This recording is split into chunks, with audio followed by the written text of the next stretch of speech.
Thank you, Kea. Thank you, Marcus. Good evening, everyone. My business is public relations, strategic communications, and reputation management, and our company operates in New York, New Zealand, Australia, and the United Kingdom. And we work largely with corporations, and what I'm going to do tonight is to apply the same sort of techniques that we will apply to a corporation's public relations program to the country of New Zealand. And I'm going to present firstly some work that we have been doing over the last 13 or 14 years as a sort of unofficial PR campaign for New Zealand, which we started because we sort of weren't satisfied with the view that we saw personally and figured that, well, let's do something ourselves. And then I'm going to present some data to you. So where we started was, the first place to start is to reframe the meta picture. What is the language that has been used? What's the problem with the language? How might you move the language? And so we started at this meta level, sort of come to the mountain type of level, and we've drilled down to a very granular level, a micro level, and I'm going to present some data to you tonight that we've just been doing in relation to New Zealand's reputation. So starting off at the conceptual level in terms of how do we reframe the language. And so there was this dreadful word called expatriate, and New Zealand has for a long time had a sort of distant relationship with people who left, and it was a sort of bugger off, you know, we're not good enough for you type of thing. And so there was the sort of sense of exile that people felt, and really we wanted to change the word. So we introduced the notion of diaspora, and it's a much more holistic, inclusive concept. Another part of the guilt trip for leaving is the word brain drain. And so in 1998 we posited this concept of a network, the network of overseas New Zealanders. I'm the person who added 1 million people to the population by looking at, you know, New Zealand says our population is 4 million, but that's actually not correct. There are actually 5 million New Zealanders in the world. And so this was a way of using language to bulk up. And in fact, it's probably about 5.5 million now, and I've got some ideas about how we get to 6 by creating some new forms of citizenship, virtual citizens, friends of New Zealand. I mean, if it's good enough for Tonga to have a passport scheme, it's good enough for us. We wanted to change the sort of metaphorical grounding of New Zealand, and for too long we had considered ourselves isolated, remote, irrelevant, insignificant, and that this was a source of, you know, neurotic feral behaviour. Hunched shoulders, hoodies.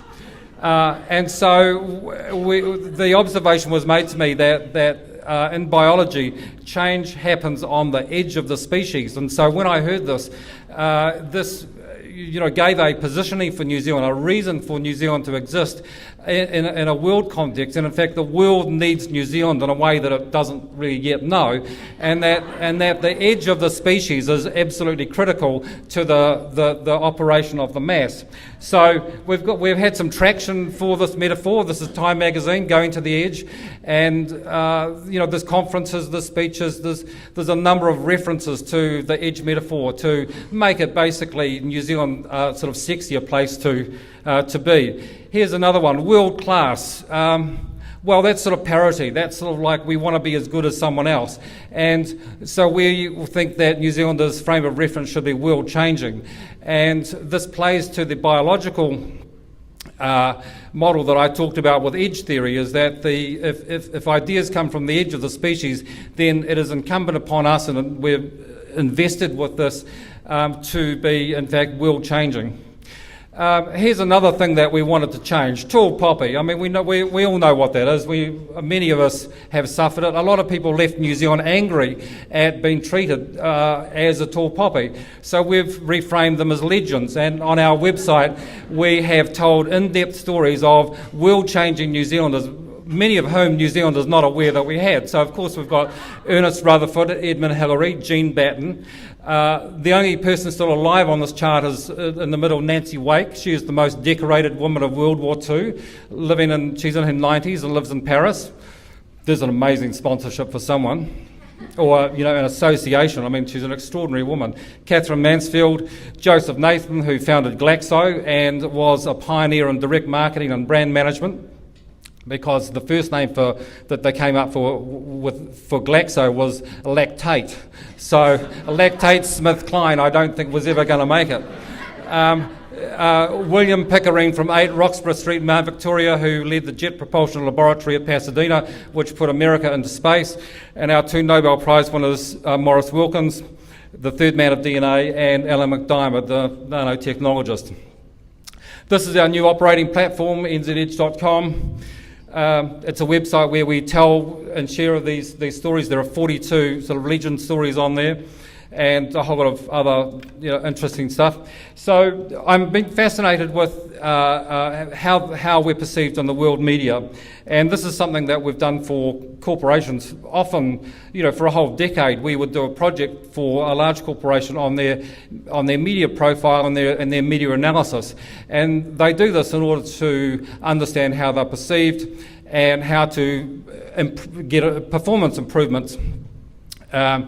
And so we have done this study of New Zealand. So why analyse media coverage? We want to understand how we're positioned, presented and perceived, to identify and manage negative coverage, to look at what the gaps and the opportunities are, to develop channel strategies, to find out interesting things about our own country. There's a lot of stuff that's published that is fascinating but doesn't have a profile, and to benchmark and set stretch targets.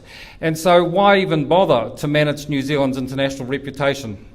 There are some countries who are doing this very well, very strategically, very consideredly, so we need to do this in order to be competitive.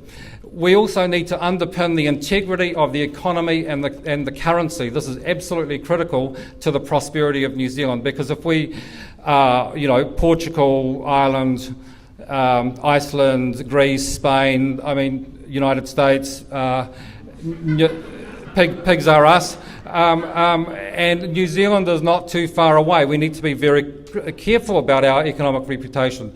We need to attract investment, reinforce our food and tourism desirability, set the reputation for innovation, mitigate the domestic issues that we have in New Zealand, and create goodwill in the bank. So here's the data. Basically, we did 2 surveys of Google News in the month of January and the last 30 days, and you can see the sorts of volumes. These are just mentions of countries and the articles. So New Zealand actually generates, 15,700 stories for the month of January and 37,000. You can see why, January is such a slow month in New Zealand, and a lot of that coverage is cricket. But you can see, twice the volume of Sweden. And you can get some sense of the volumes of what is out there. And this, of course, doesn't include social media. The top stories generally, the economy, a lot of daily reporting, but also trends about where the economy is going. It's pretty neutral. It's there's some negatives there, but there are a few positives. Cricket, if we want to have a world-class reputation of the country, we should pour millions into our cricket. Other sport, Anzac Day is big, the evacuation from Egypt. This period was relatively quiet in terms of Christchurch earthquake stories, but a lot of extreme weather stories, tornadoes, and associated with climate change. The Breakers winning the basketball. International trade and diplomacy got quite a lot of coverage, and the aftermath of Pike River. There's a number of stories, smaller stories, but they had a certain critical mass. The return of tattooed heads, the booze culture in New Zealand, party politics, not to get those two things confused. We love the Royals, Kate Gosselin visiting New Zealand, violent murder and hate crime. Create headlines, rising food prices and lowering property prices, the Easter Bunny kill at Alexandra, The Hobbit, some academic research, big opportunity there, and then a story about road rage between guys having a ride-on mower race. So this is the lot of New Zealand in the world. Okay, so how did we do? Neutral, positive, negative. Okay, a big blob of 60%, a lot of cricket in there, and also the economy. And what's interesting is that we basically do positive, negative at about 20%. Now, that sort of is underperforming. It's not disastrous, but we can do a lot better. So we come back here in a year's time, December next year, what might stretch targets be?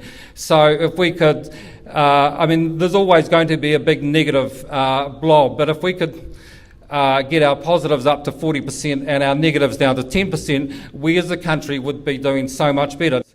Another cut of media analysis on nzedge.com, we survey the world's media for positive news about New Zealand, and this is a lot of really interesting stories come up through this. Basically, we wanted to uncover what the drivers are. So art and the arts are a very, very strong driver for coverage. Film and TV, music, literature, dance, theatre, art. Sport, yes, sport's always going to be there. Innovation is a strong driver. Export industries, research, design, taste and style. And the other one that interests me is, New Zealand is a tourism destination in our nature. So how do we pay for this? And how, is this a priority for government? I did some research, and last year we spent $190 million on the secrets business.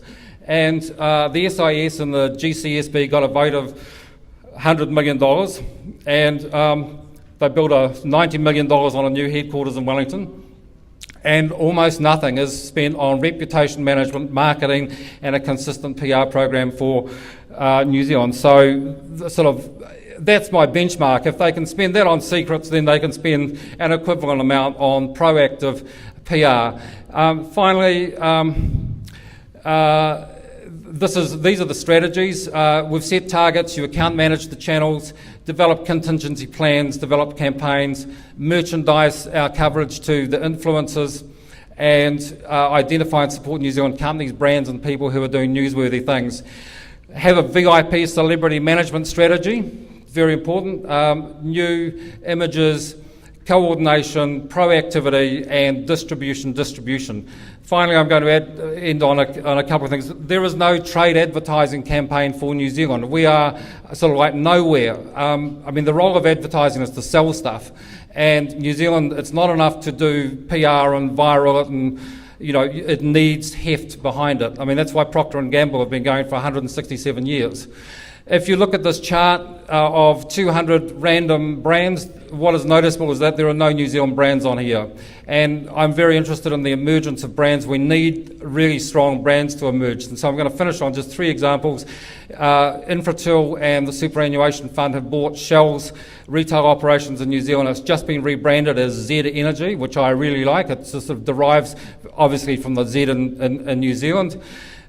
This is interesting. Some New Zealanders own the Gherkin in London, and they are opening it up this Sunday to run up or walk up the Gherkin for the earthquake appeal. And it's just a nice, interesting UK, New Zealand piece of branding. And finally, I love this. Rewi Ali would be rolling in his grave to think that his work on the Chinese Revolution ended up as a pizza parlour in Beijing. But indeed, that's what has happened. Some enterprising New Zealanders have opened up a pizza shop, and they want to obviously have it as a chain called Gung Ho Pizzas. And Gung Ho means work together, so let's do that. Thank you very much.